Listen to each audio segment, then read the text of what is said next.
कुछ समय पहले की बात है। करमपुर नाम के गांव में धर्मपाल नाम का गरीब किसान अपनी माँ के साथ रहता था। गांव में उसकी छोटी सी जमीन थी। वो खूब मेहनत करके खेती करके गुजारा करता था। एक बार धर्मपाल की माँ की तबीयत अचानक बहुत खराब हो गई। उनके इलाज के लिए उन्हें अस्पताल ले जाने की जरूरत थी, लेकिन धर्मपाल के पास इतने पैसे नहीं थे। अगले दिन वो खेत में काम करते करते सोचता रहा कि अब आखिर कहाँ से आएंगे पैसे। सोचते सोचते वो एक पेड़ के नीचे जाकर बैठ गया। उस पेड़ के ऊपर किसी औरत के हंसने की आवाज आई। धर्मपाल ने डर कर ऊपर देखा। पेड़ पर लाल साड़ी में एक चुड़ैल बैठी हुई दिखी। उसकी भयानक शक्ल, नुकीले दांत और बड़ी बड़ी लाल आंखें देखकर धर्मपाल बहुत डर गया। कौन हो तुम? मैं माया हूँ। तुम पैसों के लिए परेशान हो ना? हाँ, पर तुम्हें कैसे? तुम जाकर बड़ी हवेली के राजन सेठ से पैसे क्यों नहीं मांगते? यदि उसने तुम्हारी मदद नहीं की तो मैं उसे देख लूंगी। पर तुम्हें कैसे? इतने में जोर की हवा चलती है और चुड़ैल अचानक गायब हो जाती है। राजन सेठ गांव का जाना माना अमीर जमींदार था। गांव में वो एक आलीशान हवेली में रहता था। धर्मपाल उस हवेली के बाहर पहुंच गया। उसने बाहर खड़े नौकर से पूछा, क्या सेठ राजन घर पर है? हाँ, सेठ अंदर हैं। तुम्हें उनसे क्या काम है? भाई, मुझे उनसे कुछ पैसे उधार लेने थे, बहुत जरूरत है। ठीक है, तुम अंदर जा सकते हो। वो अंदर गया और सेठ के सामने जाकर हाथ जोड़कर खड़ा हो गया। कौन हो तुम और यहाँ किस काम से आए हो? सेठ, मेरी माँ की तबीयत बहुत खराब है। उन्हें जल्द से जल्द शहर के अस्पताल ले जाना होगा। इलाज के लिए बड़ी रकम की जरूरत पड़ेगी। मैं पास के खेत में किसान हूँ। यदि आप मुझे कुछ पैसे उधार दे सकें तो बड़ी कृपा होगी। मैं धीरे धीरे करके आपके सारे पैसे लौटा दूंगा। ठीक है, कितने पैसे चाहिए बोलो? सब मिलाकर 20,000 रुपए लगेंगे साहब। मैं तुम्हें 20,000 रुपए उधार दूंगा, पर तुम्हें वो 3 महीने के अंदर लौटाने होंगे। मुझे मंजूर है सेठ। और धर्मपाल सेठ से पैसे उधार लेकर वहाँ से चला गया। उसे एक तरफ इतने पैसे लौटाने का डर सताने लगा, दूसरी ओर माँ की बिगड़ती हालत की चिंता। इतने में धर्मपाल उसी पेड़ के पास से गुजरता है। अचानक जोर से हवा चलती है और पेड़ से माया की आवाज आती है, जाओ जल्दी से अपनी माँ को अस्पताल ले जाओ, इससे पहले देर हो जाए। धर्मपाल घबराता है और दौड़ते हुए अपने घर पहुँचता है। माँ खाट पर लेटे हुए जोर जोर से खांस रही थी। माँ की नाजुक हालत को देखकर वो उन्हें कुछ नहीं बताता। माँ, हम आज अस्पताल चलेंगे। इलाज के बाद तुम बिल्कुल स्वस्थ हो जाओगी। धर्मपाल माँ को अस्पताल लेकर गया। वहाँ उनका इलाज करवाया।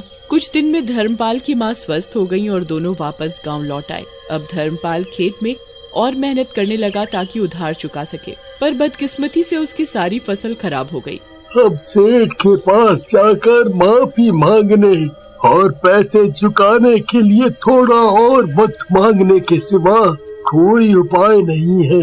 वो अगले दिन हवेली जाकर सेठ से मिला। तुम जब पैसे नहीं लौटा सकते थे तो हमसे क्यों मांगे? सेठ, मैं आपके पैसे लौटा दूंगा, पर मुझे थोड़ा और वक्त दे दीजिए। क्रूर सेठ को दया नहीं आई। यदि तुम अगली माह तक आधा पैसा और एक बोरी फसल नहीं दे सके तो मैं तुम्हारी जमीन हड़प लूंगा। सेठ, मुझ पर रहम कीजिए। मैं इतनी जल्दी इतने पैसे कैसे ला पाऊंगा? वो सब मैं कुछ नहीं जानता। कहीं से भी पैसों का इंतजाम करो, वरना अपनी जमीन हमें सौंपने के लिए तैयार हो जाओ। धर्मपाल दुखी होकर वहाँ से निकल गया। जाओ, हमारे लिए खीर लेकर आओ। नौकर खीर लाकर सेठ को देता है। सेठ जैसे ही खीर को खाते हैं उनका मुंह जल जाता है। वो झटके से सारी खीर जमीन में गिरा देते हैं और चिल्लाने लगते हैं। हाय रे, जल गया, मेरा मुंह जल गया।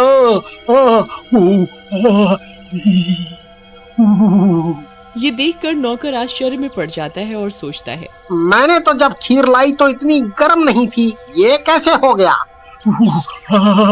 मूर्ख, तेरा इतना दुस्साहस।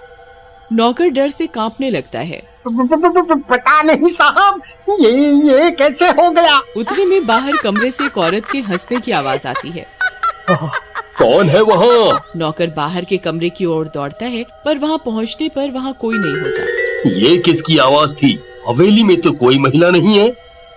सारे दरवाजे बंद कर दो, कोई अंदर ना आने पाए। ऐसे ही रात हो गई।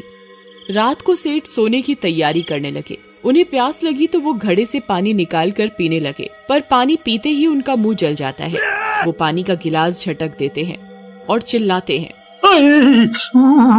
मैं जल गया, मैं जल गया। कमरे के दरवाजे के बाहर से फिर से औरत के हंसने की डरावनी आवाज आती है। कौन है वहाँ पर? इतने में पायल की आवाज आती है, जैसे कोई कमरे से दूर बाहर की ओर भाग रहा हो। सेठ नौकर को आवाज लगाता है। नौकर भागते हुए आता है और दरवाजा खटखटाता है। सेठ, आप ठीक तो हैं? सेठ दरवाजा खोलकर डरते हुए इधर उधर देखता है। नौकर के अलावा कोई उसे दिखाई नहीं देता। तुमने किसी औरत को यहाँ से जाते देखा? नहीं तो सेठ, यहाँ तो कोई औरत नहीं है। शायद आपने कोई बुरा सपना देखा होगा। नहीं, हमें किसी के हंसने की आवाज आई, जैसे दिन में आई थी। तुम जाकर बाहर देखाओ। नौकर बाहर देखने चला जाता है। सेठ आकर अपने कमरे की खिड़की से देखता है। उसे खिड़की से कुछ ऐसा दिखाई देता है कि वो सन्न रह जाता है। एक महिला लाल साड़ी में चलकर आंगन से जा रही होती है। सेठ को अंधेरा होने के कारण उसकी शक्ल नहीं दिखती, पर वो देखता है कि जमीन में उसके पैर है ही नहीं। वो जमीन की सतह से ऊपर है और तेजी से आंगन में लगे बरगद के पेड़ की ओर जा रही है। सेठ अपने पलंग पर बैठकर ठिठुरने लगता है। इतने में कोई उसके कमरे का दरवाजा खटखटाता है। सेठ डर के मारे बिस्तर से चिल्लाता है, कौन हो तुम? चली जाओ, मुझे कुछ मत करना, कुछ मत करना मुझे। दरवाजे की दूसरी ओर से आवाज आती है, सेठ, मैं हूँ। वो नौकर की आवाज रहती है। बाहर कोई नहीं है, मैं देख आया हूँ। आप किसे चले जाने को कह रहे हैं?